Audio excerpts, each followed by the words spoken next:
Vivid verses. The first time Arthur noticed the shift was at Rebecca's sister's birthday dinner, 3 years into what would become a 16-year marriage. It was subtle, a microscopic eye roll when he mentioned his work, a tone when she corrected him in front of her family that carried just a shade too much satisfaction. Nothing actionable, nothing you could point to and say, there, that's the problem. But Arthur had built his career on reading subtext, on catching the things people meant but didn't say. He filed it away. They'd met at Northwestern, both graduate students grinding through late nights at the Evanston campus library. Rebecca had been pursuing an MBA with the casual confidence of someone who'd never questioned whether success was inevitable. Arthur had been the scholarship kid from Rockford, acing his finance courses while working weekends at a tax prep office. What he remembered most clearly from those early days was how she'd laughed at his jokes. Real laughter, the kind that made her lean forward and touch his arm. She'd been genuinely interested when he explained derivatives and market psychology, asking questions that showed she was actually listening. He'd fallen for that attention, for the way she made him feel like the smartest person in the room. Her family had money, old pharmaceutical money from her great-grandfather's manufacturing patents, or at least that's what they presented to the world. Her father, Lawrence, drove a vintage Bentley, and her mother, Constance, wore pearls to breakfast. Her brother, Michael, had business cards that said venture consultant, but seemed to spend most of his time golfing at Oakmont Hills Country Club. They lived in a federal-style house in Lake Forest with the kind of understated elegance that screamed wealth louder than any mansion. What Arthur eventually realized was that the whole thing was an elaborate stage set. The house was mortgaged to the rafters. The Bentley was leased. The country club membership was perpetually 2 months behind on dues. The pharmaceutical money had evaporated in the 80s through a combination of mismanagement and lifestyle inflation, but the family had decided that maintaining the appearance of wealth was more important than the reality of it. Rebecca had been drawn to Arthur initially because he was different from the trust fund burnouts in her social circle. He was sharp, ambitious, hungry in a way that suggested he might actually do something. What she hadn't realized was just how much he would do. By their wedding day, Arthur had already made his first million through a series of calculated options plays that would have terrified his professors.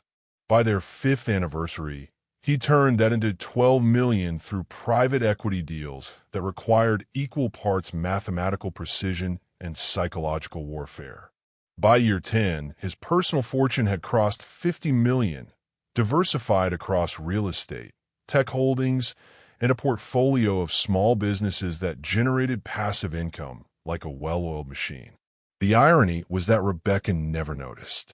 She assumed the money flowing through their lives came from some combination of both families, just as her family assumed it. Arthur had structured everything so cleanly, with such careful opacity, that no one questioned it. The Weston family trust that paid for Michael's condo, Arthur's money, funneled through a legal entity that bore their family name. The renovation loan for Lawrence and Constance's house, Arthur's money, arranged through a private banker who made it look like old wealth being redistributed. Rebecca's own American Express Black Card, the one she used for her shopping trips to Chicago and her girls' weekends in Door County, linked to an account that Arthur replenished monthly. He'd done it deliberately, strategically, not out of deception, but out of something more calculated.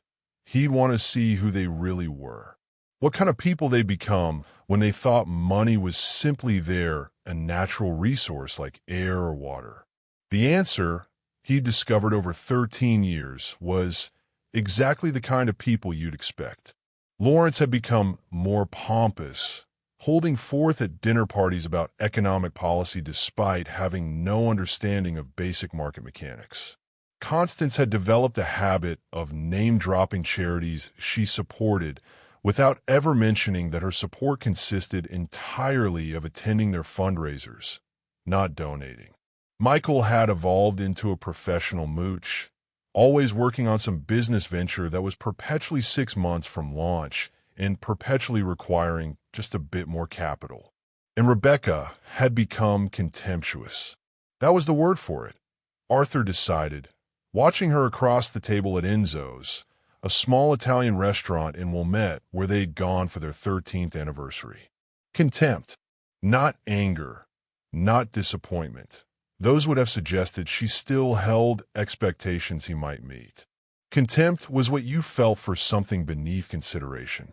She was explaining to the couple next to us, the Hendersons, neighbors who'd struck up a conversation, how she basically ran their household because Arthur was useless with anything practical.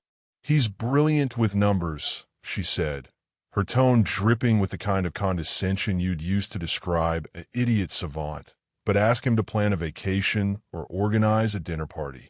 Forget it. I swear, without me he'd be eating cereal for every meal. Arthur smiled mildly and took a sip of Burlo. The Hendersons laughed politely. Rebecca glowed with the satisfaction of someone who delivered a practiced line perfectly. Interesting, he thought. When did I become the punchline?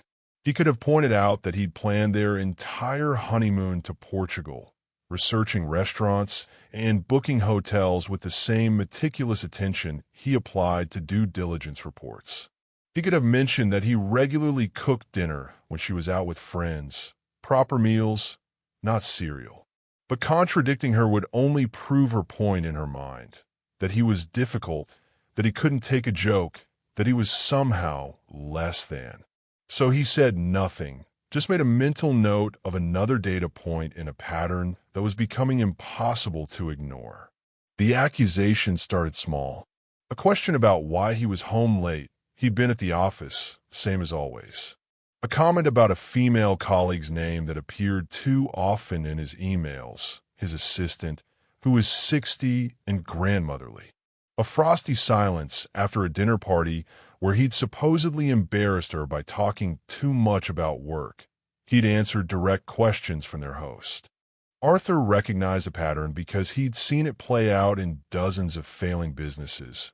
The preemptive blame shifting that came before a major move. When a CEO started criticizing their CFO for things that had never been problems before, it usually meant they were planning to announce bad earnings and needed a scapegoat. When a partner started finding fault with everything their collaborator did, it meant they'd already mentally ended the partnership and were building a narrative to justify it. Rebecca was building a narrative. He confirmed it 6 months later when he came home early from a conference in Minneapolis. His afternoon meetings had been canceled and found her laptop open on the kitchen counter. She was upstairs on a call. The screen showed an email exchange with someone named T discussing how she needed to be smart about this and document everything. Arthur didn't snoop through her computer. He didn't need to. The subject line visible on the screen told him everything. Consultation, divorce planning. Most men would have confronted their wives immediately, demanded explanations, fought to save the marriage, perhaps begged her to reconsider. Arthur poured himself a scotch, sat down at his home office, and began making lists. The thing about being underestimated your entire life is that you get very good at using it. People looked at Arthur, average height, unremarkable features, soft-spoken demeanor, and made assumptions. They assumed he was passive. They assumed his success was luck or technical skill rather than strategic thinking. They assumed, crucially, that he wouldn't see them coming. Over the next 3 years, Arthur systematically restructured his entire financial life.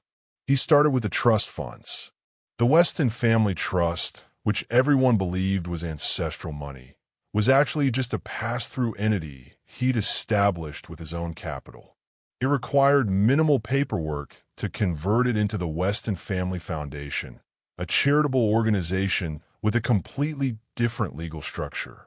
As the sole board member, he could authorize distributions to family members, but they had no ownership stake and no legal claim to the assets. The renovation loan for Lawrence and Constance's house was technically a personal loan from Arthur to Lawrence. He had the paperwork to prove it, signed by Lawrence himself, who'd been so grateful for the family favor that he hadn't read the terms carefully. The interest rate was below market. Arthur wasn't a monster, but the loan was callable with 90 days' notice. Michael's condo was trickier. The down payment had come from the trust, which Michael believed was family money he was entitled to. Arthur quietly established that the condo was purchased by a holding company he controlled, with Michael listed as a tenant with a lease option to purchase. Michael had signed everything without reading it, too excited about finally owning property to notice the details. Rebecca's credit cards, her car lease, her gym membership, her standing appointment at the salon in Winnetka, all of it flowed through accounts that Arthur could close with a phone call. He did all of this slowly, carefully, making sure every change was legally bulletproof. He hired 3 different law firms in 3 different cities, none in Illinois, to review the structures from different angles. He moved assets into trusts and foundations and holding companies with names that sounded impressive but revealed nothing. He documented everything, every transfer, every conversation, every instance where Rebecca's family had accepted money while believing it came from somewhere else. The work was intricate and demanding, like solving a 1,000-piece puzzle where every piece had to fit perfectly or the whole thing would collapse. Arthur found it deeply satisfying. Meanwhile, his marriage continued its slow-motion collapse. Rebecca's contempt graduated from subtle eye rolls to open mockery. At a dinner party at their house, a beautiful colonial in Lake Bluff that Arthur had bought with cash and put solely in his name, she told a story about how he'd gotten lost driving to a restaurant they'd been to a dozen times. "He has absolutely no sense of direction," she announced to their guests. "It's like being married to a very intelligent golden retriever." The guests laughed. Arthur smiled and refilled wine glasses, playing the good-natured husband who could take a joke. 8 weeks, he thought. The foundation paperwork should be finalized in 8 weeks.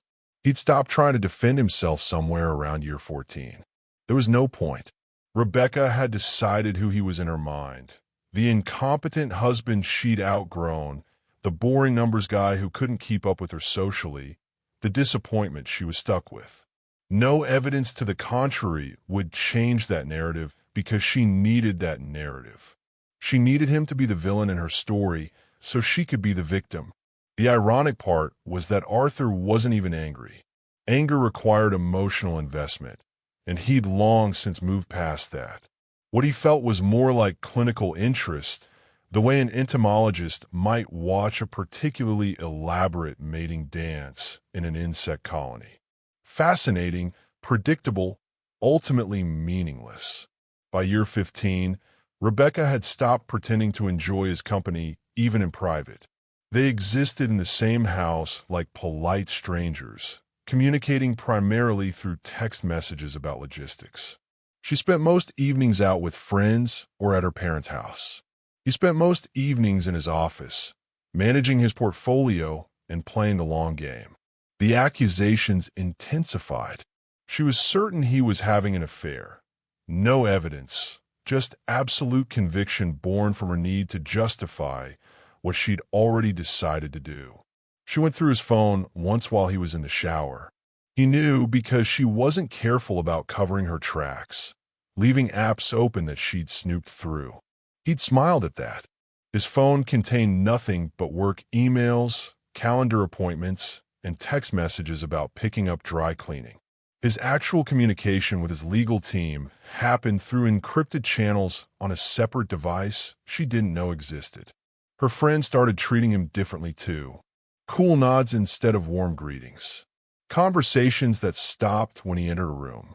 The social circle had already been informed that he was the problem, and they'd accepted it without question because Rebecca had always been more charismatic, more socially fluent, better at controlling narratives.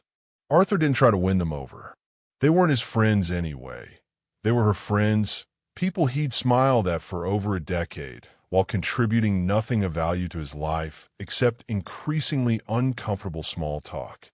The only person he told was Frank, his college roommate who'd become a patent attorney in Boulder. They met for beers during one of Arthur's business trips to Denver, at a brew pub in Lodo where the noise level made conversation private. "So you've spent 3 years preparing for a divorce she hasn't even asked for yet," Frank said, working on his second IPA. "She's asked for it," Arthur replied. "Just not out loud." "That's pretty cold, man." "Is it?" Arthur considered his own beer, a porter with notes of chocolate and coffee. "I gave her family 13 years of financial support they never thanked me for because they never knew it was me. I gave her a life she enjoyed while she slowly convinced herself I was worthless. I've been nothing but generous. And now I'm being strategically generous. There's a difference." Frank shook his head, grinning despite himself. "You're a scary guy sometimes, you know that?" Arthur shrugged. "I'm a patient guy. There's a difference." The final year was almost peaceful in its way. Rebecca had fully checked out of the marriage, and Arthur had finished all his preparations. They moved around each other like choreographed dancers, never quite touching, never quite connecting. She stopped asking where he was going. He stopped asking when she'd be home. He knew exactly when it would happen. Rebecca had a pattern. She made big decisions after consulting with her mother and her best friend Vanessa. He knew she'd been having long lunches with both of them separately. He knew she'd met with a divorce attorney 3 times based on the calendar notifications on her laptop that she'd never bothered to hide. He knew she was working up the courage to have the talk. It happened on a Tuesday evening in October, 16 years and 7 months after their wedding day. Arthur was reading in the living room, a biography of John Nash, when Rebecca came home from drinks with Vanessa. He could tell immediately from her body language, shoulders back, chin up, the physical stance of someone who'd rehearsed what they were about to do. "We need to talk," she said. "Here we go," Arthur thought. Out loud, he said, "Of course. Sit down." She remained standing. Power move. She'd probably practiced this. "I'm not happy," she began. "I haven't been happy for a long time. You know that." Arthur set down his book and gave her his full attention. No interruptions, no arguments. Just patient listening. "You're a good person," she continued, and Arthur noted the past tense with mild amusement. "But I don't think we're good together anymore. Maybe we never were. I've been thinking a lot about what I want in life, what I need, and I just—" She paused, clearly working up to the part she'd rehearsed most carefully. "I find you disgusting." There it was. The line she'd been building toward for 3 years. The ultimate justification, the final nail in the coffin of their marriage. By making him not just wrong or incompatible, but actually disgusting, she gave herself permission to feel no guilt, no second thoughts, no responsibility. Arthur watched her face as she delivered it. She was expecting a reaction, hurt, anger, pleading, something to fight against, something to make her feel powerful. He gave her a small, knowing smile instead. "Okay," he said simply. She blinked. "That's it? Just okay? What else is there to say? You've made up your mind. I'm not going to beg you to reconsider. If you find me disgusting, then yes, we should definitely get divorced." She looked almost disappointed, like he'd robbed her of the big dramatic scene she'd been planning. "I'll have my lawyer contact you about the details." "That's fine." Arthur picked up his book again. "Actually, I'm glad you brought this up. I've been feeling the same way." Now she looked genuinely surprised. "You have. Rebecca, we've been miserable for years. You think I haven't noticed? This is the right decision for both of us." He paused, then added, "The pretending is over." Something about that phrase made her frown slightly, but she shook it off. "I'm glad you're being reasonable about this." "Always," Arthur said mildly. She left the room, probably to call Vanessa and report how well it had gone, how mature and amicable everything was going to be. Arthur waited until he heard her car pull out of the driveway. She was going to her parents' house, he assumed, then picked up his secure phone and sent a single text message to Ronald Marsh, the senior partner at Kirkwood and Associates in New York. The pretending is over. The response came back within 30 seconds. Executing now. Arthur poured himself a scotch, a 30-year Macallan he'd been saving, and settled back with his book. It would take about 4 hours for the first phase to complete, he estimated. Probably around 11 p.m. Central Time. He was off by 20 minutes. At 11:17 p.m., his regular phone buzzed with a call from Michael. Arthur let it go to voicemail. 2 minutes later, another call. Then another. Then a text in all caps. Call me right now. Arthur finished his chapter first. Then he called back. What the hell did you do? Michael's voice was panicked, high-pitched. What the hell did you do? I'm not sure what you're referring to, Arthur said calmly. The trust. The foundation. I got a notice saying my distribution was canceled, that the whole structure changed, that I have to reapply as a charitable cause to get any money. Oh, that. Arthur took a sip of scotch. Yes, I restructured the Weston Family Foundation. It's a legitimate charitable organization now, which means distributions need to be justified for charitable purposes. You're welcome to submit an application explaining how your lifestyle constitutes charity work.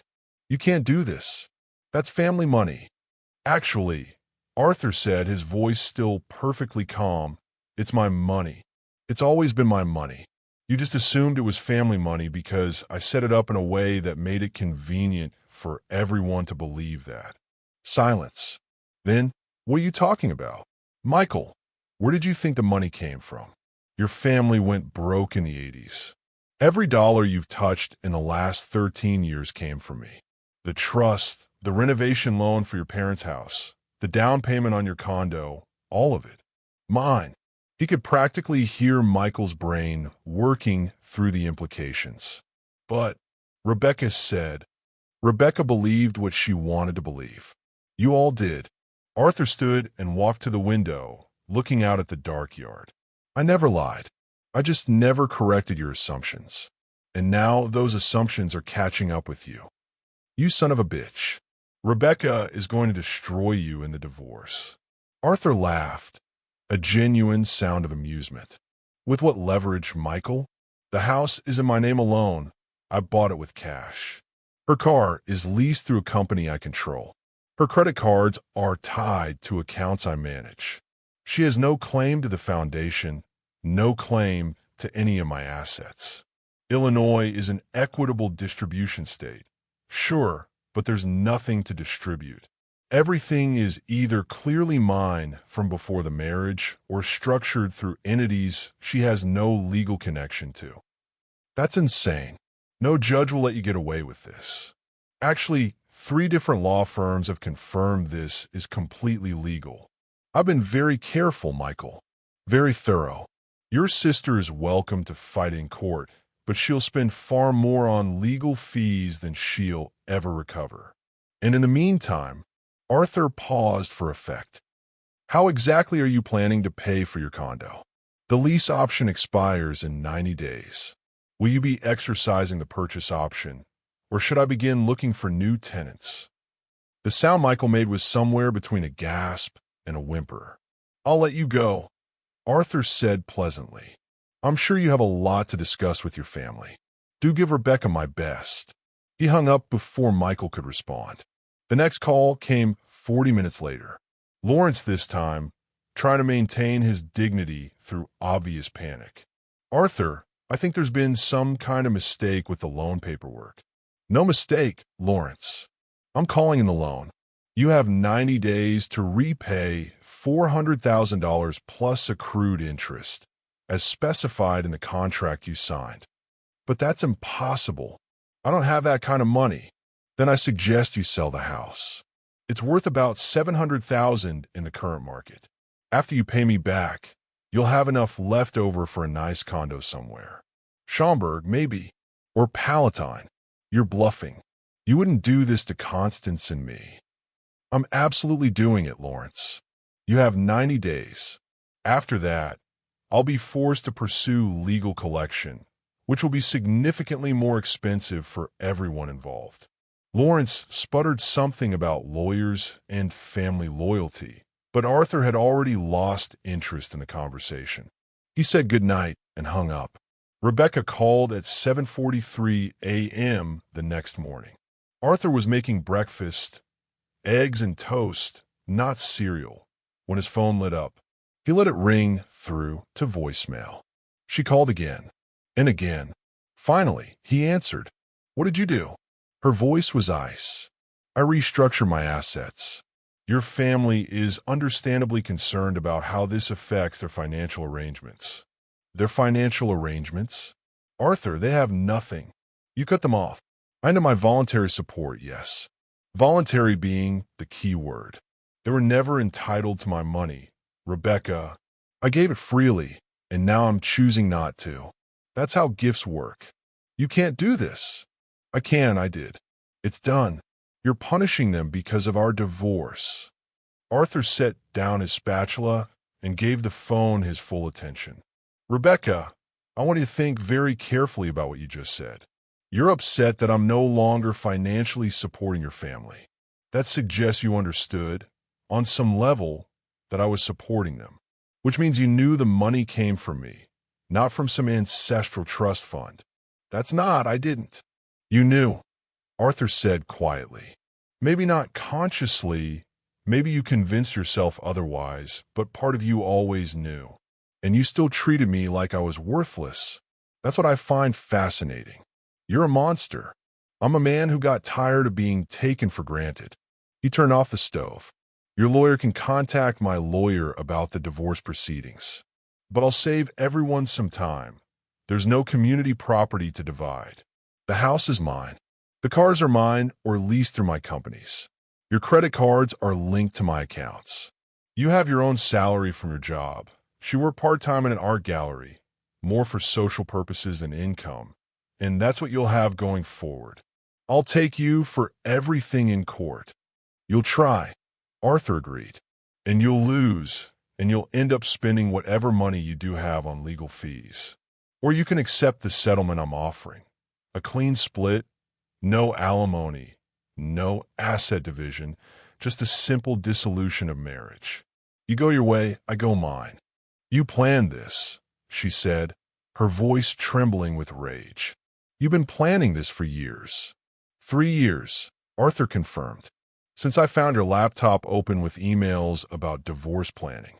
I figured if you were going to build a case against me, I should probably make sure my finances were in order." The silence stretched out for almost a minute. "I hate you," she finally said. "I know. You made that very clear last night when you called me disgusting." Arthur's voice remained perfectly level, perfectly calm. "But hate requires passion, Rebecca, and I don't think you're capable of that.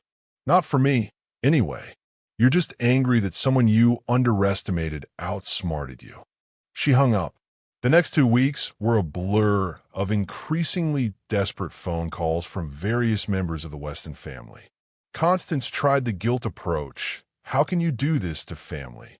Michael tried threats. "I know people who can make your life very difficult." Lawrence tried negotiating. "What if we could work out a payment plan?" Vanessa even called, attempting to advocate for her best friend, but gave up quickly when Arthur politely explained that Rebecca's friends had no standing in his financial decisions. Rebecca herself went through the classic stages: anger, bargaining, more anger, depression, and finally a kind of numb acceptance. Her lawyer, Theodore Chong, a divorce specialist from a mid-tier firm in Chicago, called Arthur's legal team expecting a fight and was baffled by what he found: a completely ironclad prenuptial agreement he'd somehow missed. Rebecca had signed it without reading it carefully during their engagement. Assets so thoroughly separated that there was nothing to argue about, and a client who had literally no leverage. Your client is prepared to offer a clean dissolution with no alimony and no asset division. Ronald Marsh told Chang during their first call, which Ronald recorded and played for Arthur later.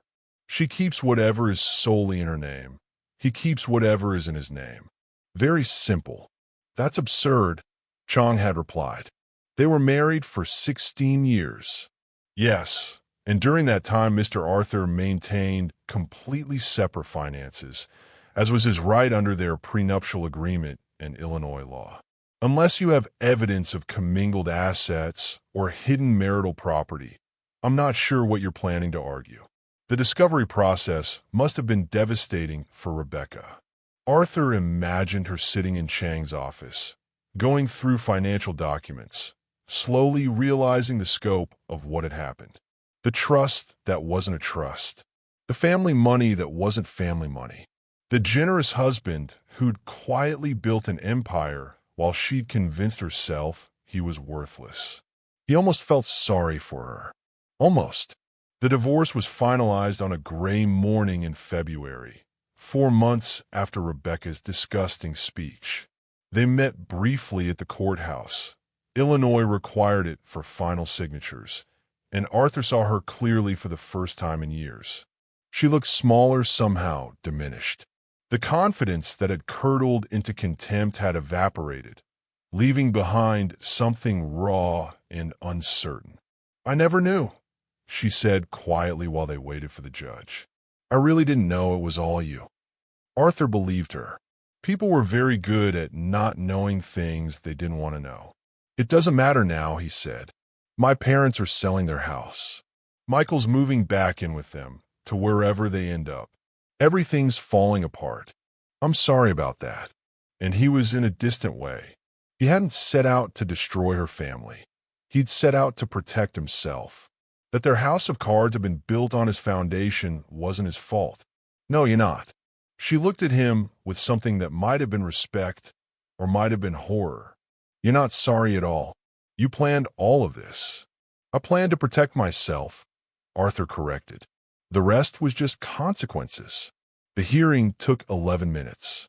The judge reviewed the settlement, confirmed they both agreed to the terms, signed the decree. Just like that, 16 years dissolved into paperwork. Arthur walked out of the courthouse in a freezing rain, pulled up the collar of his coat, and headed to his car. He had a meeting at 2 with a commercial real estate broker about a property in Oak Park. Life continued. His phone buzzed with a text from Frank. "How'd it go?" Arthur typed back. "Clean. Simple. Done. Drinks next time you're out here?" "Absolutely." He drove back to Lake Bluff, to the house that had been his all along, and felt nothing in particular. No triumph, no relief, no satisfaction. Just the quiet sense of a task completed, a problem solved, a game played to its conclusion. That evening, he got one final call from Michael. Arthur considered letting it go to voicemail, but curiosity won out. "I just wanted to tell you that you're a psychopath," Michael said without preamble. "That's certainly one interpretation," Arthur agreed. "You destroyed my family to win a divorce. I dissolved a marriage to a woman who found me disgusting, and I stopped financially supporting people who'd been taking my money for granted for over a decade. That's not psychopathy, Michael. That's just boundaries. We would have helped you. If you'd said you were unhappy, if you'd told us you were struggling, we would have been there for you." Arthur laughed. "Couldn't help it." "Would you? Really? Your family spent 13 years treating me like an amusing mascot at best and an embarrassment at worst. Rebecca openly mocked me at dinner parties. Your mother acted like I was lucky to have married into your family. Your father gave me advice about investments while losing money on every business decision he ever made. And not once did any of you ask if I was okay, if I needed anything, if I was happy. Silence. I gave you everything you had," Arthur continued, his voice still calm, still measured. "And you gave me contempt. So forgive me if I don't believe you would have helped." "You could have just left," Michael said. "You didn't have to burn it all down." "I didn't burn anything down. I just stopped holding it up. There's a difference." Michael hung up. Arthur made himself dinner, pan-seared salmon with roasted vegetables, and ate at the kitchen counter while reading the news on his tablet. The house was quiet in a way it hadn't been in years. No tension, no unspoken accusations, no one waiting for him to fail at something so they could feel superior. Just peace. 3 months later, he ran into Vanessa at a coffee shop in Evanston. She was with another friend, and both of them pointedly ignored him until he was walking out the door. Then Vanessa called out, "I hope you're happy with yourself." Arthur turned back. "I'm content. That's more than I can say for the last decade of my marriage." Rebecca's living with her parents in a 2-bedroom apartment in Des Plaines. She had to quit the gallery because she can't afford the commute. Her whole life fell apart. Her whole life was built on money she didn't earn and a husband she didn't respect. It was going to fall apart eventually. I just controlled when and how. Vanessa looked like she wanted to say more, but her friend pulled her away. Arthur watched them go, then walked to his car.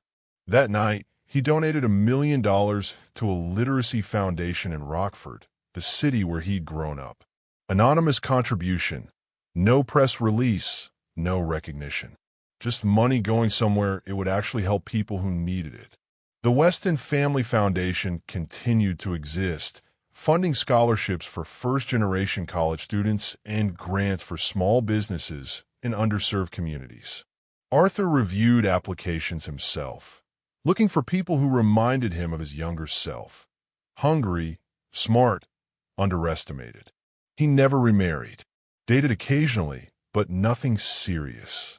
He'd learned his lesson about mistaking attention for affection, attraction for respect. 5 years after the divorce, he sold the Lake Bluff house and bought a smaller place in Oak Park, a brick bungalow within walking distance of good restaurants and a used bookstore. He scaled back his business activities, keeping only the investments that interested him intellectually, and spent more time reading, traveling, thinking. He was having coffee at that same bookstore on a Saturday morning when he saw the newspaper headline, "Local Family Donates Collection to Museum." There was a photo of Lawrence and Constance Weston, looking dignified and philanthropic, standing next to some art pieces they were gifting to a small museum in Evanston. Arthur smiled. They'd landed on their feet, apparently. Found a way to maintain appearances even in reduced circumstances. He felt no bitterness about it, no satisfaction, just mild interest, the way you might feel reading about strangers. His phone rang. Unknown number. He almost didn't answer, but something made him pick up. "Hello, Mr. Arthur? This is Jamie Chun from the Tribune. I'm working on a story about charitable foundations, and I came across the Weston Family Foundation. I was hoping you might have time to discuss its mission and impact." Arthur considered. The foundation had done good work, real work, meaningful work. Maybe it was time to talk about it. "I have time," he said. "What would you like to know?" As he talked to the reporter, explaining the scholarships and grants and the philosophy behind them, Arthur realized something. He'd won. Not the divorce. That had never really been a competition. He'd won something bigger. He'd won the freedom to be exactly who he was, to use his resources the way he wanted, to live without contempt or pretending. The pretending was over, and what came after was entirely up to him. Thanks for listening.